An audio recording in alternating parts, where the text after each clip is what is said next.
নমস্কাৰ বন্ধুসকল, স্বাগতম জনাইছো মোৰ আন এটা ভিডিঅ'লৈ। বন্ধুসকল, আজি ভিডিঅ'টো হ'ব এখন ঘৰৰ বিষয়ত। মানে এখন ঘৰ আপোনাৰ 960 স্কয়াৰ ফুট ঘৰ।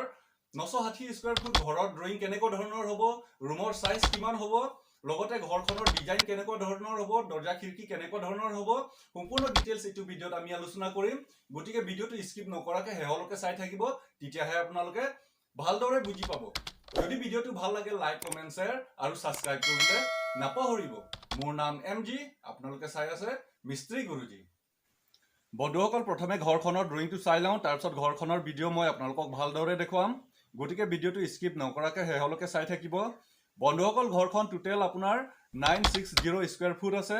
তাৰপিছত ফাউণ্ডেশ্যনৰ হাইট হ'ব 1.5 ফুট, পিলাৰ হ'ব 16টা, তাৰপিছত দৰ্জা হ'ব 7টা, খিৰিকী হ'ব আপোনাৰ 5 পালা 2টা, 4 পালা 1টা, 3 পালা 3টা, তাৰপিছত 2 পালা 1টা, ভেন্টিলেটাৰ হ'ব 5 পালা 2টা, 4 পালা 1টা, 3 পালা 3টা, তাৰপিছত 2 পালা 1টা।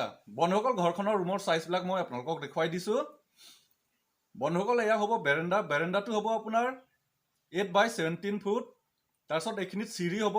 বন্ধুসকল, চিৰিটো আপোনালোকে 5 ফুট নহ'লে 6 ফুট বনাব। মানে সৰু হ'লে আপোনাৰ গ্ৰিল বনাওঁতে আপোনাৰ ডিজাইন নহ'ব, ডিজাইন মানে ছাইডত ডিজাইন লগাবলৈ নহ'ব। গতিকে আপোনালোকে 5 ফুট নহ'লে 6 ফুট বনাব, তেতিয়া ছাইডত আপোনাৰ 1 ফুট বা 1.5 ফুট তেনেকুৱা ডিজাইন হ'ব। গতিকে আপোনালোকে চিৰিটো 5 ফুট নহ'লে 6 ফুট বনাব। বন্ধুসকল, ঘৰখনত বেডৰুম 3টা হ'ব। এয়া চাওক, এইটো বেডৰুম হ'ব, তাৰপিছত এইটো দুটাও বেডৰুম, মানে 3টা বেডৰুম। বেডৰুমৰ সাইজ হ'ব আপোনাৰ 12x13 ফুট। তাৰপিছত ড্ৰয়িং ৰুম এটা হ'ব। এয়া হ'ব ড্ৰয়িং ৰুম। ড্ৰয়িং ৰুমটো আপোনাৰ 12x13 ফুট।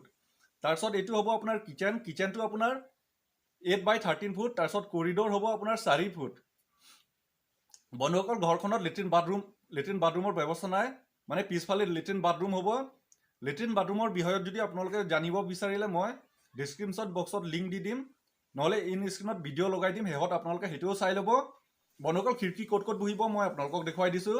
বন্ধুসকল, এয়া চাওক, আগফালে 5 পালা খিৰিকী এটা হ'ব। তাৰপিছত এইখিনিত বেৰেণ্ডাত 5 পালা খিৰিকী এটা হ'ব। তাৰপিছত এইটো ছাইডত আপোনাৰ 4 পালা খিৰিকী এটা, আৰু এইখিনিত আপোনাৰ 3 পালা খিৰিকী এটা। তাৰপিছত এইটো ছাইডত আপোনাৰ 3 পালা খিৰিকী দুটা হ'ব, মানে এইটো ৰুমত এটা হ'ব, তাৰপিছত ইয়াত এটা। তাৰপিছত কিচেনত আপোনাৰ 2 পালা খিৰিকী এটা হ'ব। বন্ধুসকল, এতিয়া দৰ্জা ক'ত ক'ত বহিব মই আপোনালোকক দেখুৱাই দিছোঁ। বন্ধুসকল, ড্ৰয়িং ৰুম আৰু বেৰেণ্ডাৰ লগত মানে কানেকশ্যন হ'ব। এইখিনিত দৰ্জা এটা হ'ব, তাৰপিছত এয়া মেইন ড'ৰ, তাৰপিছত এইটো পিছফালে ওলাই যোৱা দৰ্জা এটা হ'ব।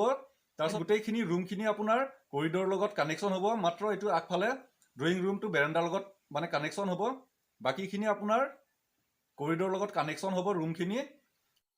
বন্ধুসকল, আপোনালোকে ঘৰখন মেজাৰমেণ্ট কৰোঁতে অলপ বঢ়াই মেজাৰমেণ্ট কৰিব, মানে এটা অলপ 6 ইঞ্চি বঢ়াই মেজাৰমেণ্ট কৰিব, কাৰণ ইটা গাঁথনি আৰু প্লাষ্টাৰ কৰোঁতে ৰুমৰ সাইজ সৰু হয়। গতিকে আপোনালোকে এটা অলপ 6 ইঞ্চি বঢ়াই মেজাৰমেণ্ট কৰিব। বন্ধুসকল, মছলা মিক্সাৰ কেনেকৈ বনাব লাগে মই আপোনালোকক এবাৰ কৈ দিছোঁ। বন্ধুসকল, গাঁথনি আৰু প্লাষ্টাৰ মছলা সদায় 4-1কে বনাব। 4-1 মানে আপোনাৰ চিমেণ্ট 1 ভাগ আৰু বালি 4 ভাগ।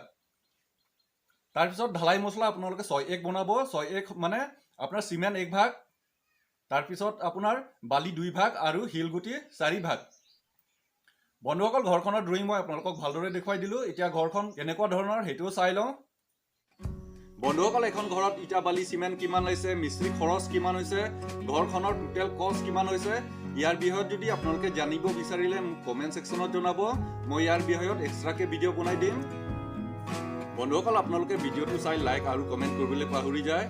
লাইক কমেণ্ট কৰাটো আপোনালোকৰ কাৰণে ফ্ৰী থাকে, গতিকে আপোনালোকে লাইক আৰু কমেণ্ট কৰি দিব। বন্ধুসকল, আপোনালোকে যদি লাইক আৰু কমেণ্ট কৰিলে ময়ো নেক্সট ভিডিঅ' বনাবলৈ উৎসাহিত হ'ম। গতিকে আপোনালোকে লাইক আৰু কমেণ্ট কৰি দিব।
বন্ধুসকল ঘৰখন চাই কেনেকুৱা লাগিছে কমেন্ট সেকশনত জনাব বন্ধুসকল এতিয়ালৈকে যদি মোৰ চেনেলক সাবস্ক্ৰাইব কৰা নাই সাবস্ক্ৰাইব কৰি থওক লগতে বেল আইকন হিট কৰি অল অপচন সিলেক্ট কৰি ল'ব তেতিয়াহে মোৰ নতুন ভিডিও নটিফিকেশন আপোনালোকে পাই থাকিব ভিডিওটো হেয়লৈকে চোৱাৰ বাবে ধন্যবাদ